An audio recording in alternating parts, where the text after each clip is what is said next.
इस वीडियो में हम क्लास 8 लिविंग साइंस के chapter chemical effects of electric current chapter को देखेंगे।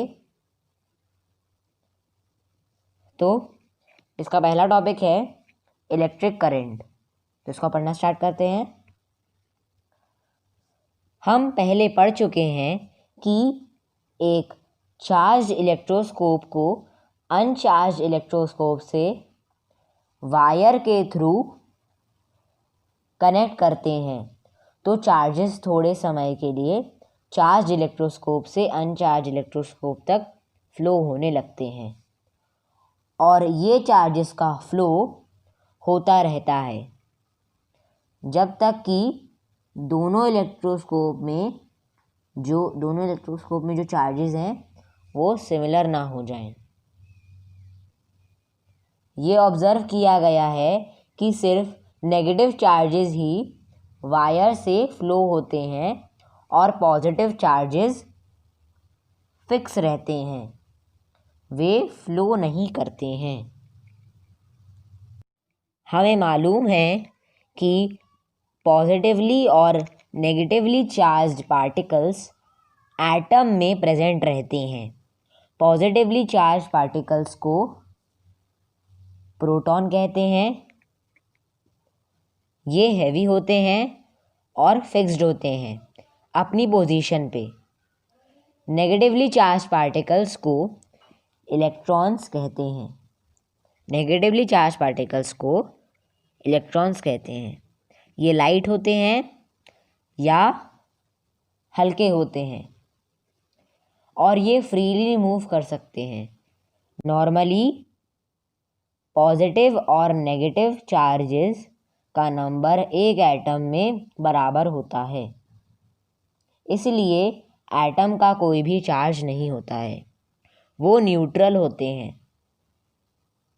क्योंकि नेगेटिव और पॉजिटिव चार्जेस बराबर क्वांटिटी में होते हैं।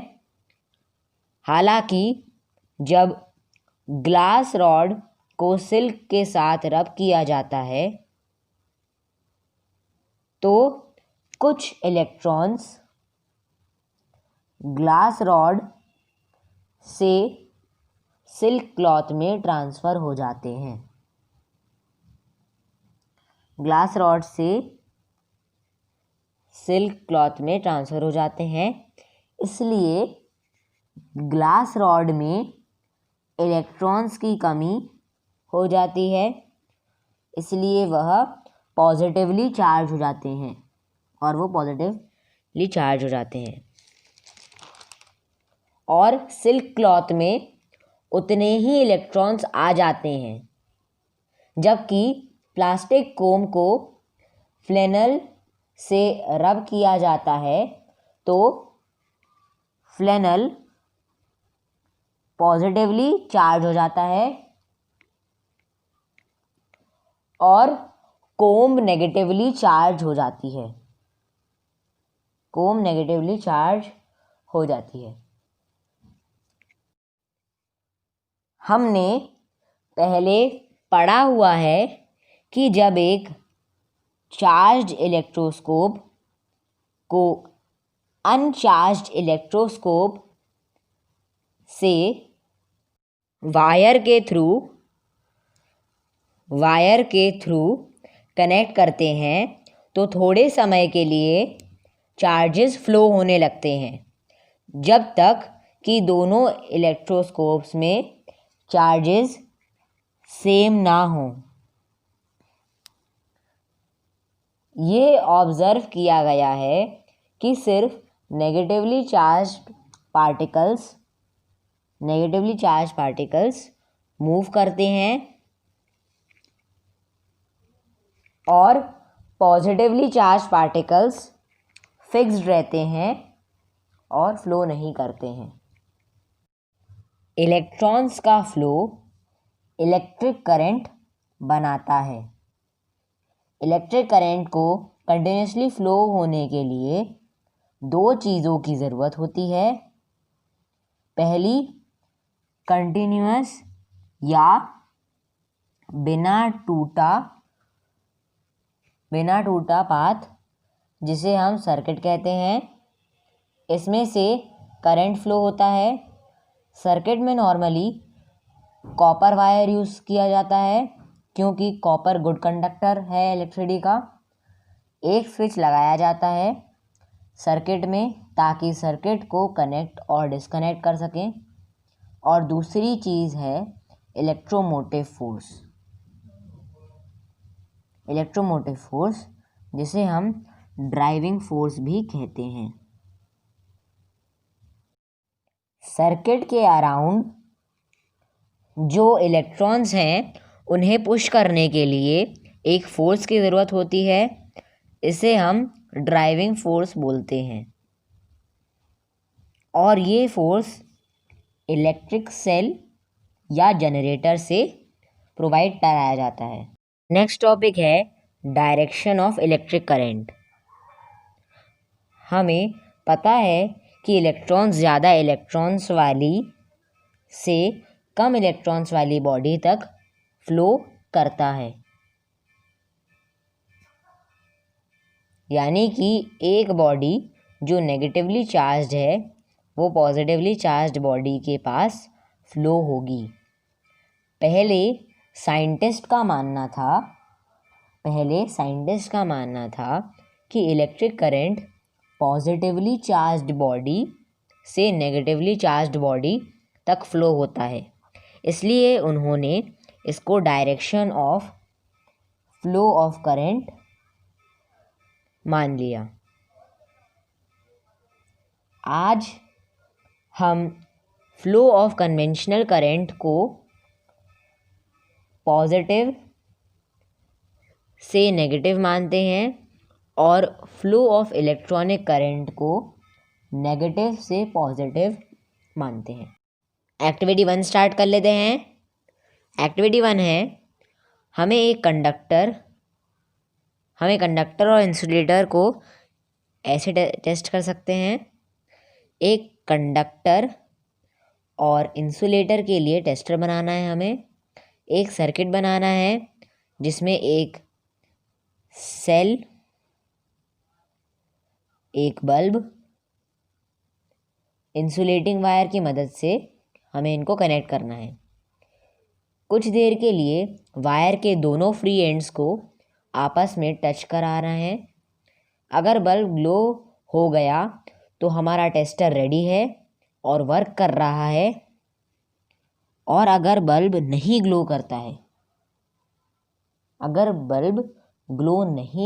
है तो वायर के कनेक्शंस को हमें चेक करना होगा और फिर बैटरी को चेक करेंगे और चेक करना है फिर कि प्रॉब्लम कहाँ है ये पता करना है।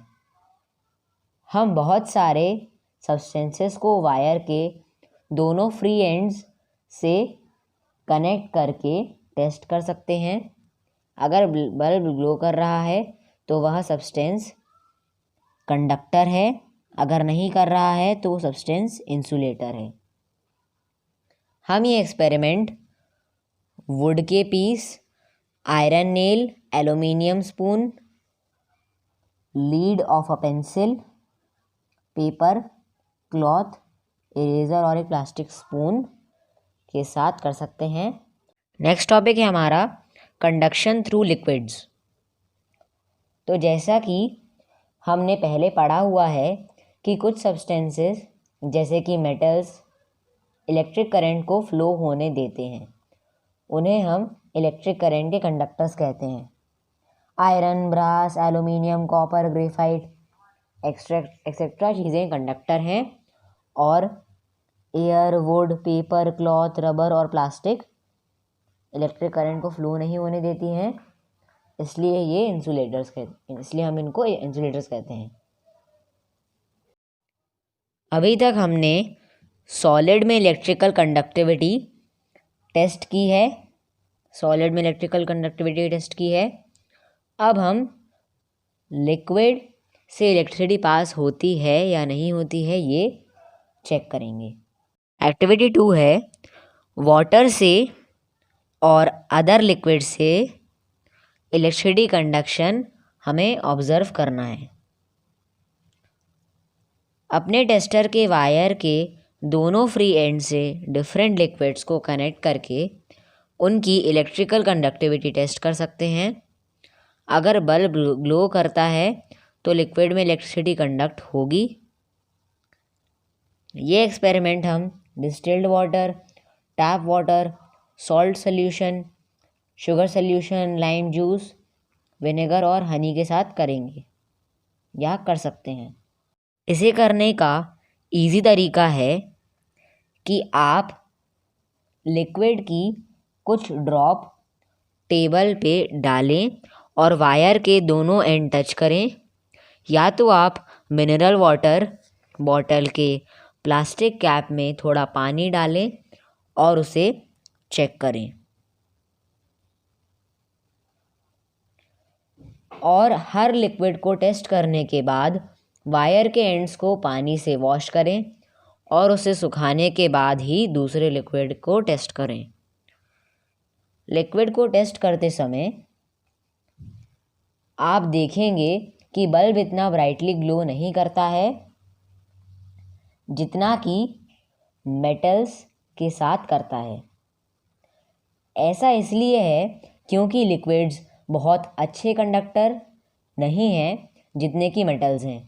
कभी कभी करंट इतना कम होता है कि बल्ब ग्लो नहीं करता है। लिक्विड की कंडक्टिविटी टेस्ट करने के लिए बल्ब की जगह एलईडी का यूज़ कर सकते हैं। हम बल्ब की जगह हम एलईडी का यूज़ कर सकते हैं। एलईडी थोड़े से करंट में भी जलने लगते हैं, पर याद रखना है कि एलईडी में लंबी लीड सेल के पॉजिटिव एंड से कनेक्ट होती है। पर हमें याद रखना है कि एलईडी में लंबी लीड सेल के पॉजिटिव एंड से कनेक्ट होती है और शॉर्टर एंड नेगेटिव एंड से कनेक्ट होता है।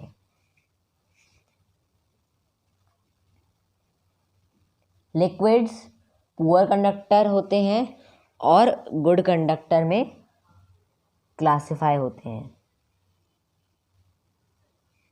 हमें पता चलेगा कि डिस्टिल्ड वाटर पुअर कंडक्टर है इलेक्ट्रिसिटी का, पर जब हम उसमें सॉल्ट मिलाते हैं तो वो, इसे करने का इजी तरीका है कि आप लिक्विड की कुछ ड्रॉप टेबल पे डालें और वायर के दोनों एंड टच करें, या तो आप मिनरल वाटर बॉटल के प्लास्टिक कैप में थोड़ा पानी डालें और उसे चेक करें,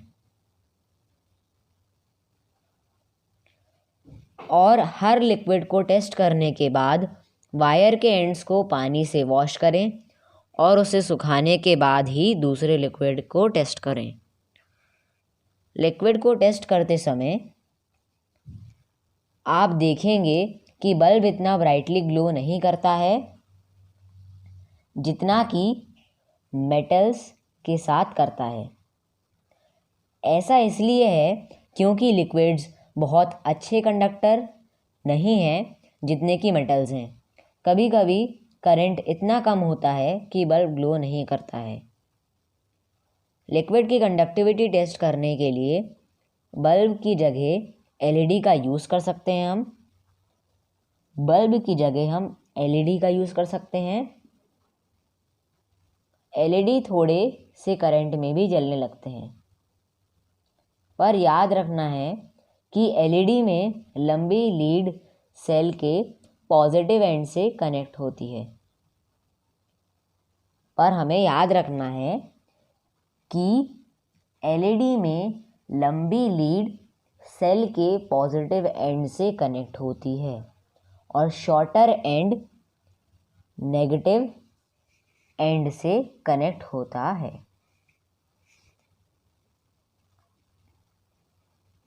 लिक्विड्स पुअर कंडक्टर होते हैं और गुड कंडक्टर में क्लासिफाई होते हैं। हमें पता चलेगा कि डिस्टिल्ड वाटर पुअर कंडक्टर है इलेक्ट्रिसिटी का, पर जब हम उसमें सॉल्ट मिलाते हैं तो वो गुड कंडक्टर बन जाता है। टैप वाटर इलेक्ट्रिसिटी कंडक्ट करता है क्योंकि यह प्योर वाटर नहीं है और इसमें कुछ सॉल्ट डिज़ोल्व रहते हैं, पर शुगर सल्यूशन इलेक्ट्रिसिटी नहीं कंडक्ट करता है क्योंकि शुगर मॉलिक्यूल्स आयंस में ब्रेक नहीं होते हैं जब उन्हें डिज़ोल्व किया जाता है। लाइम वाटर इलेक्ट्रिसिटी कंडक्ट करता है। हमें पता है कि लाइम वाटर एसिडिक होता है। अब हम ये देखेंगे कि दूसरे एसिडिक और बेस सॉल्यूशंस इलेक्ट्रिसिटी कंडक्ट करते हैं।